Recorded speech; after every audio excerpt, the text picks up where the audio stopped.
ওই দেখুন কারা এসেছে দেখেছেন। আগের ভিডিওটাতে তো আপনাদের দেখালাম যে কয়েকটা সবজি তুলে নিয়েছি আর বাকি সব সবজিগুলো রয়েছে। ওগুলো ভেবেছিলাম আর 2-3 দিন পরে তুলবো, তাই ওগুলো রেখে দিয়েছিলাম। আর দুপুরবেলাতেই দেখছি এরা সব চলে এসেছে। আর শুধু আসেইনি, এসে আমাদের বাগান থেকে বেগুন তুলে নিয়ে গিয়ে পাশের বাড়ির ছাদে বসে বেশ আয়েশ করে খাচ্ছে। তাই আর দেরি না করে যা সবজি ছিল মোটামুটি চটপট করে সব তুলে ফেললাম। সকালবেলা সব বেগুনগুলো তুলিনি, ভাবলাম আর একটু বড় হোক তারপর তুলবো, কিন্তু এদের জ্বালায় তো আর রাখা যাবে না। যাই হোক, বাগানে যখন এত সবজি হয়েছে তখন আমরা একাই বা খাবো কেন, তাই ওরাও না হয় 2-4টে খেয়ে নিল।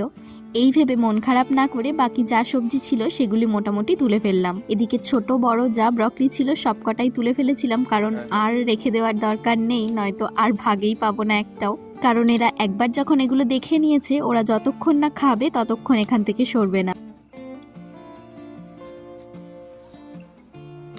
আর ব্রকলি আর বেগুনগুলো তোলা হয়ে গেলে তুলে নিলাম মটরশুঁটিগুলোও। মটরশুঁটিগুলো যদিও খুব বেশি ছিল না, সব আগেই তুলে ফেলেছিলাম, ওই কয়েকটা মাত্র ছিল। সমস্ত সবজি তো তোলা হয়ে গেছে। আজকের মতো ভিডিওটা তাহলে এখানেই শেষ করছি। দেখা হবে নতুন একটি